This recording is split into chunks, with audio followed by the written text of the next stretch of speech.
तो क्या इसको इस तरह से हम समझ सकते हैं गुरु महाराज कि जब हम आभार प्रकट करते हैं, वो आभार ही कहीं ना कहीं कभी कभी अंधविश्वास में बदल जाता है, या जैसे देवी देवताओं का जन्म हुआ तो शुरुआत में मनुष्य ने इनका आभार प्रकट किया होगा किसी न किसी तरह से, क्या वही देवी देवताओं का रूप ले लेता है फिर कुछ समय बाद चलकर?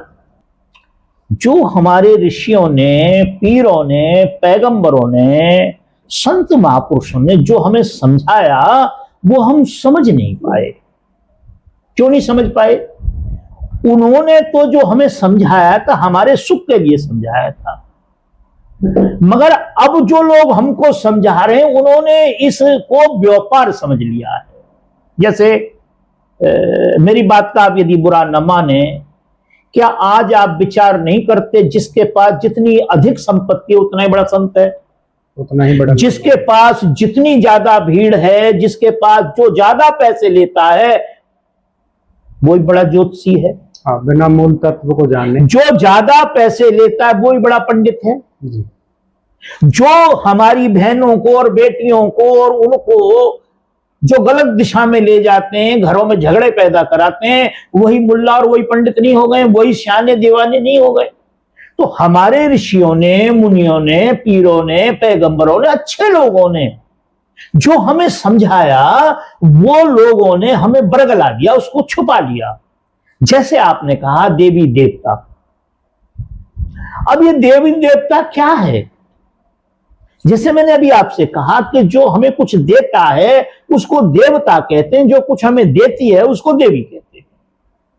अब यह तीन देवता मूल हैं हमारे यहां, तो तीन देवताओं को जब हम मानते हैं तो वेद के आप ज्ञान में जाएंगे तो वहां एक निराकार ब्रह्म की चर्चा होती है, एक सच्चिदानंद परमेश्वर की चर्चा होती है, एक परमानंद की चर्चा होती है, एक अखंडानंद की चर्चा होती है।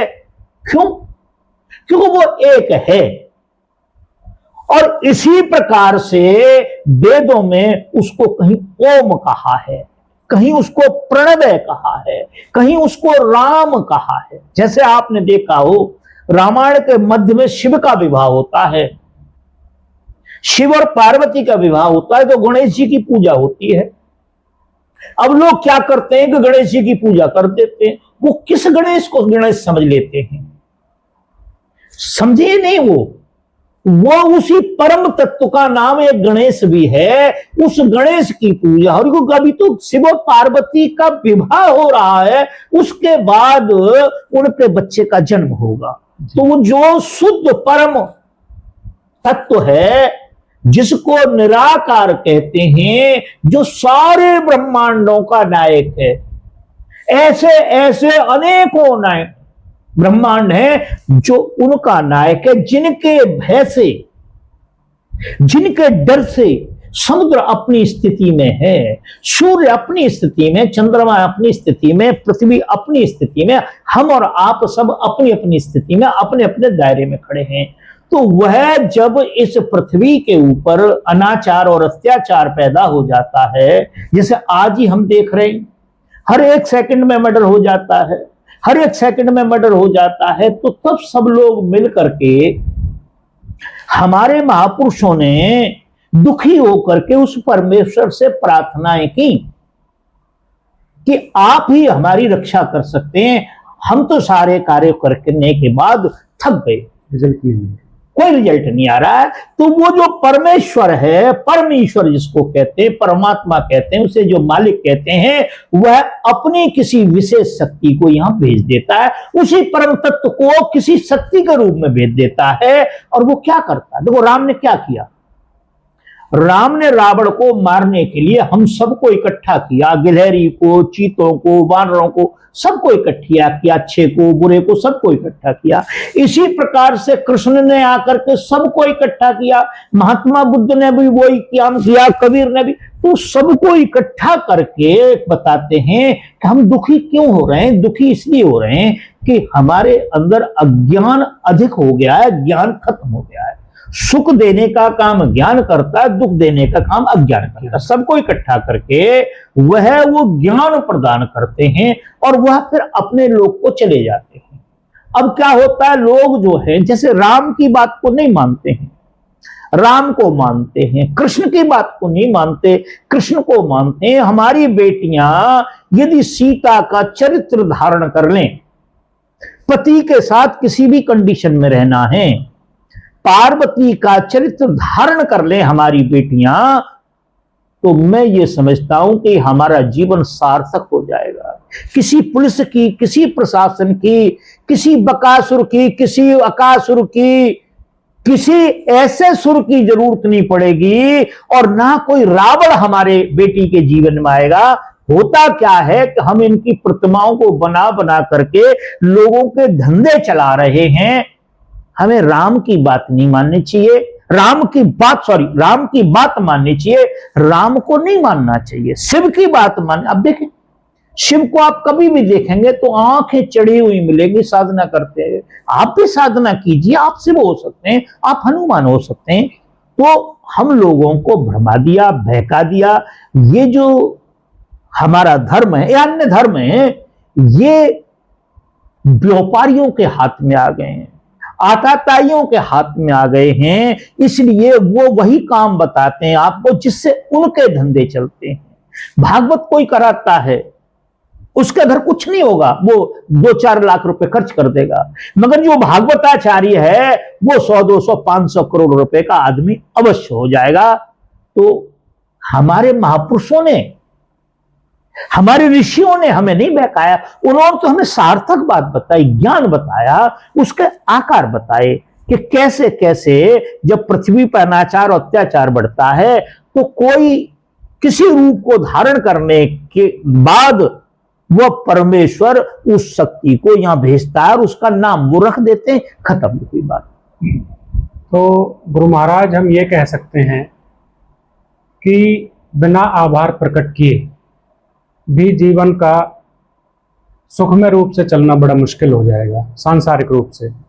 अब यदि आध्यात्मिक रूप में हम देखते हैं, और आध्यात्मिक रूप में भी अगर हम बात करें गुरु शिष्य परंपरा की, तो यदि शिष्य गुरु के प्रति आभारी नहीं है तो क्या ये गुरु शिष्य परंपरा, क्या वो आध्यात्मिकता में रह सकता है?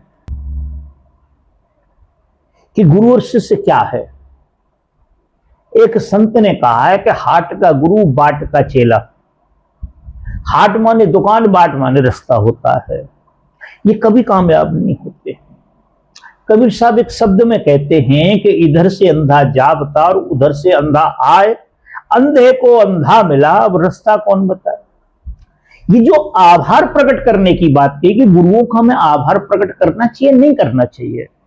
गुरुओं के आभार को तो प्रकट करना ही पड़ेगा आपको जब आपको कुछ प्राप्त हो जाएगा, मगर आज आपको प्राप्त नहीं हो रहा। इसीलिए जैसे मेरे पास एक सज्जन आ गए, लाइट नहीं थी, मैं बाहर लेटा हुआ था, तो उन्होंने आके मेरे पैर पकड़े और कहा कि गुरुजी, मेरी सिस्टर यहां आती है और उन्होंने मुझे बताया और मैंने आपकी एक पुस्तक भी पढ़ी है, बड़ा अच्छा लगा मुझे, मैं आपसे ज्ञान लेने के लिए आया हूं। मैंने अपने मन में विचार किया, ज्ञान इस प्रकार थोड़ी दिया, कोई प्रसाद थोड़ी है। पहले समझना होता है। हम बेटी की शादी करते हैं, पहले लड़के वालों को समझते हैं, उनकी सारी कंडीशन को जानते हैं, लड़के वाले भी हमारी कंडीशन को जानते हैं, तब हमारा एग्रीमेंट होता है, तब हमारा गोद भरा, ये जो भी हमारी परंपराएं होती हैं, फिर विवाह होता है। और उतनी देर में उन्होंने मुझसे कहा कि वैसे मैं अब तक 16 गुरु चेंज कर चुका हूं। मैंने अपने मन में विचार किया, अपने मन से कहा कि 16 गुरु जो व्यक्ति बदल चुका है, क्या गारंटी है कि वो सत्र में गुरु पर टिकेगा? क्यों? कि वह जो गुरु हैं वो गुरु नहीं है, वो बहरूपीय हैं। हमको सपने की हवेलियां बना बना के, सपनों के महल बना बना करके वह दे करके 100, 200, 500, 1000 रुपए ठग करके ले जाते हैं, उसके बाद वो नजर नहीं आते। मैंने अभी थोड़ी देर पहले कहा कि साहिब से सब होत है, बंदे से कछ नाए, राही को पर्वत करे, पर्वत राही माए। परमात्मा जो चाहे सो कर सकता है। हम लोगों को ये जो भरमा दिया गया है कि तुम्हारी नौकरी नहीं। अब जैसे आपने देखा कि समोसा आपने किस चटनी से खाया, पर्स खोल के बैठ जाओ।